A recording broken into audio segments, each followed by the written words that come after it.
તો હવે સમાચાર જોઈએ વિગતવાર। યુપીમાં આજે પ્રથમ તબક્કાનું મતદાન છે।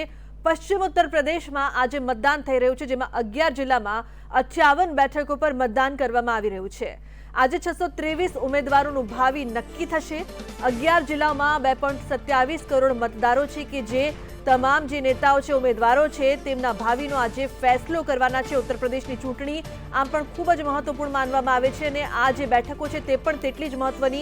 પશ્ચિમ ઉત્તર પ્રદેશમાં પ્રથમ તબક્કાના મતદાનની શરૂઆત થઈ ચૂકી છે।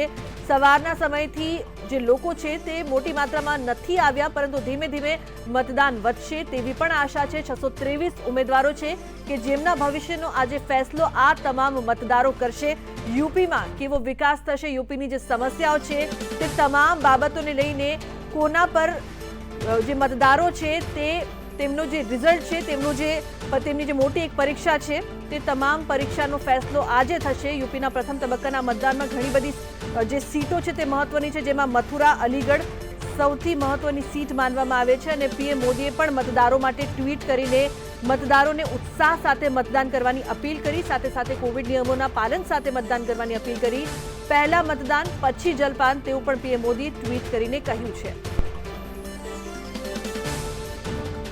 संवाददाता अजय यादव लाइव जोड़ाया है, तेमनी पासेथी वधु माहिती लईए। अजय, सुबह के समय कहते हैं ना कि धीरे धीरे जो वोटिंग होती है, अभी समय बढ़ रहा है, आप क्या देख रहे हो वहां पे, किस तरीके से वोटिंग हो रही है? जितनी भी जो सीटें हैं सभी बहुत ही महत्व की सीट कही जाती है। अजय,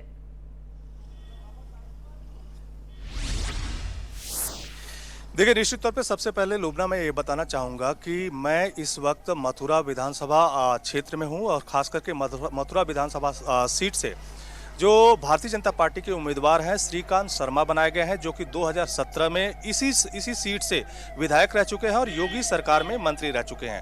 और खास करके उनके अपोनेंट की बात करें तो समाजवादी पार्टी की तरफ से देवेंद्र अग्रवाल और कांग्रेस पार्टी की तरफ से प्रदीप माथुर यहाँ से अपनी किस्मत आजमा रहे हैं। प्रदीप माथुर के बारे में बताएं, जिसको कहा जा रहा है कि श्रीकांत शर्मा को बड़ा चैलेंज दे सकते हैं। प्रदीप माथुर 2017 से पहले 3 बार इसी क्षेत्र से विधायक रह चुके हैं और चौथी बार कहीं न कहीं श्रीकांत शर्मा के अगेंस्ट में है। और जिस सीट पे अभी फिलहाल मैं हूं, उस इलाके की अगर बात करूं तो मैं वृंदावन इलाके में हूँ। मथुरा जो कहा जाता है कि पूरे मंदिरों का शहर है, मंदिरों का विधानसभा है, उसमें 2 क्षेत्र जो है उसमें खास करके एक मुख्य मथुरा जहाँ पे कृष्ण भगवान का जन्म हुआ था, एक वो क्षेत्र आता है, दूसरा वृंदावन क्षेत्र आता है।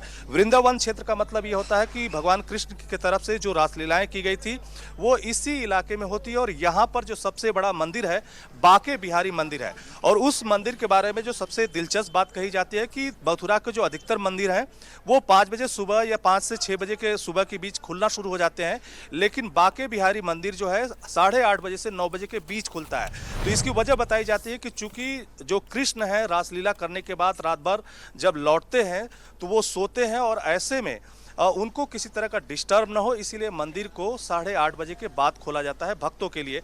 ये वृंदावन इलाके की बात है। इसी तरह से जो जन्मभूमि है वहाँ पर भी ढेर सारे मंदिर हैं जो कि सुबह 5 बजे खुल जाते हैं। लेकिन आज जैसा कि आपने वोटिंग की बात की तो आप यहाँ पे देख सकते हैं कि जितने सारे आपको वोटर्स दिखाई देंगे, अधिकतर साधु सन्यासी आपको दिखाई दे रहे हैं। इसी तरह से जितने ज़्यादा यहाँ पे लोग आए सब के सब अधिकतर या तो साधु सन्यासी हैं या तो उनके भक्त हैं और उनके ऊपर कहीं न कहीं राधे राधे कहते हुए वर्ड वो आते भी हैं, जाते भी हैं और वोटिंग की प्रक्रिया एक तरह से शुरू हो चुकी है। हमारे साथ महामंडलेश्वर जी हैं, फिलहाल मैं नाम नहीं जानता।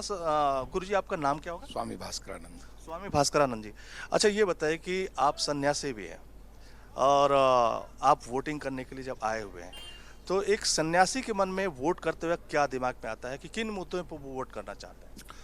हमारे में एक ये राष्ट्रीयता हमारे यहाँ प्रथम है, राष्ट्र हमारे यहाँ प्रथम है और राष्ट्र का चिंतन करते हुए राष्ट्र की सुरक्षा के लिए हम लोग सोचते हैं कि कौन राष्ट्र के लिए सोचता है, सर्वप्रथम राष्ट्र है हमारे लिए। अच्छा, इस बार जब इलेक्शन कैंपेन चल रहा था तो उसमें बेरोजगारी और महंगाई भी एक बड़ा मुद्दा आया है, तो एक सन्यासी के लिए बेरोजगारी और महंगाई के क्या मतलब है? मतलब तो बहुत हैं, लेकिन जब राष्ट्र नहीं रहेगा तो क्या करेगी बेरोजगारी, क्या करेगी महंगाई। हमारे राष्ट्र प्रथम है। राष्ट्र किसके हाथों में सुरक्षित रह सकता है, हमें सर्वप्रथम ये सोचना है। और उसके बाद अगर राष्ट्र को सुरक्षित रखने वाला कोई महानायक है तो निश्चित भी है बेरोजगारी भी समाप्त होगी, महंगाई भी कम होती चली जाएगी। और महंगाई कोई आज की नहीं, बेरोजगारी कोई आज की नहीं है, ये तो हमेशा चलता आ रहा है।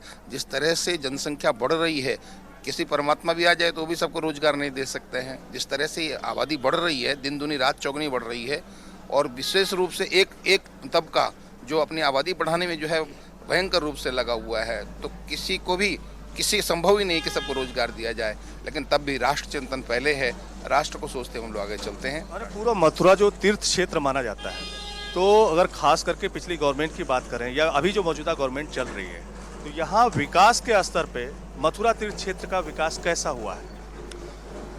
हमारी समझ से तो जबरदस्त विकास हुआ है, और एक ईमानदारी के साथ में विकास हुआ है। पहले लोगों के घर का विकास होता था, परिवार का विकास का होता था, और ये सरकार एक ऐसी आई है जिसने वास्तव में प्रदेश का विकास किया है। इसके पहले तो सब अपना अपना विकास करते रहे। अच्छा, आपसे एक वाक्य में पूछूं कि आप विकास के लिए वोट करना चाहते हैं या वोट किया या बदलाव के लिए? आपने वोट कर लिया ना?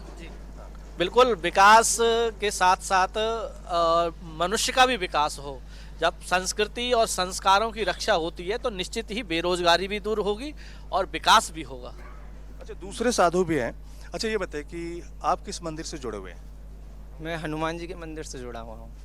अच्छा, आप यंग भी हैं। अगर आपसे मैं जानना चाहूँ तो आप सिर्फ मतलब पूजा पाठ में ही रहते हैं या? ज़्यादा टाइम पूजा पाठ में ही रहता हूँ। अच्छा, ये बताइए कि आपके लिए बदलाव ज़्यादा जरूरी है या स्थायी ज़्यादा जरूरी है? देखिए, मैं समझता हूँ, क्या कहते हैं, आज के टाइम में फ्यूचर में भविष्य के लिए नौजवान के लिए जो है गवर्नमेंट ने रोज़गार नहीं दिया। क्योंकि मैं ज़्यादा टाइम स्टूडेंटों में रहता हूँ जो है, तो स्टूडेंट्स मुझसे जुड़े हुए हैं, तो वो लोग PhD करे हुए हैं, डीलिट करे हुए हैं, इंजीनियरिंग करे हुए हैं। हर विभाग का गवर्नमेंट ने निजीकरण कर दिया। आप विद्युत विभाग को देख लीजिए, नगर निगम को या आप स्थानीय स्तर पर देख लीजिए, किसी समय में स्थायी नियुक्तियाँ होती थी।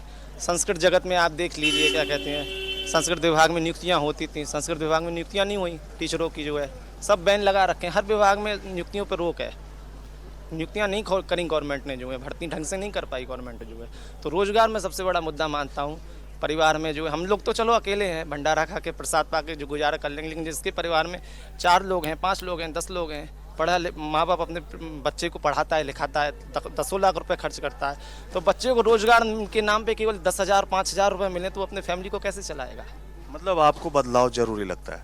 हम ऐसा नहीं है, रोजगार वगैरह भी मिला है, रोजगार भी मिला है, सब चीज़ मिली है। और अभी कोरोना काल 2.5 साल लगा है, और 2.5 साल कोरोना की व्यवस्था में लगी रही सरकार, और यहाँ 2 साल में जितना किया योगी सरकार ने वो बहुत है।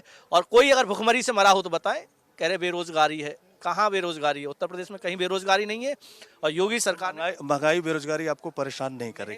कोरोना काल है, व्यवस्थाएं हो रही हैं, सब व्यवस्थाएं हैं। जब एक बात बताइए, जिस घर में 3 सदस्य और 5 गाड़ी हैं वो क्या करेंगे? ऐसा नहीं है, सब व्यवस्थाएं हैं और आगे भी व्यवस्थाएं सुधरेंगी।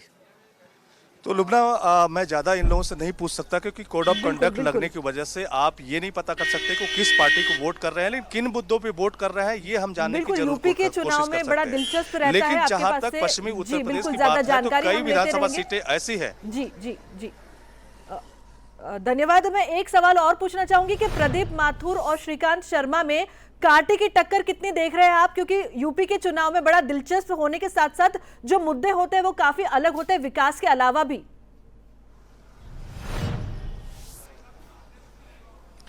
देखिए, निश्चित तौर पे लुबना, अगर खास करके पश्चिमी उत्तर प्रदेश में जो 58 सीटों पे विधानसभा के चुनाव हो रहे हैं उसमें अगर मुख्य सीटें की बात करें तो उसमें मथुरा विधानसभा की सीट तो है ही। इसी तरह से शामली जिले में एक कैराना विधानसभा सीट आती है जो कि हिंदुओं के पलायन के लिए सबसे ज़्यादा चर्चा में आई थी। वहाँ से नाहिद हसन समाजवादी पार्टी के उम्मीदवार बनाए गए हैं, मृगंगा सिंह भारतीय जनता पार्टी के उम्मीदवार बनाई गई हैं। इसी तरह से मेरठ विधानसभा सीट पे संगीत सोम, जो कि मुजफ्फरनगर का जब दंगा हुआ था उस वक्त सबसे अधिक चर्चा में आए थे और 2017 के विधानसभा चुनाव में जीते थे, तो वो सीट भी चर्चा में है। इसी तरह से पंकज सिंह जो कि रक्षा मंत्री राजनाथ सिंह के बेटे हैं, वो सीट में चर्चा में है। जहां तक इस विधानसभा सीट, खास करके मथुरा विधानसभा सीट की बात करें तो श्रीकांत शर्मा पिछले बार। जी बिल्कुल, धन्यवाद अजय इस तमाम जानकारी के लिए।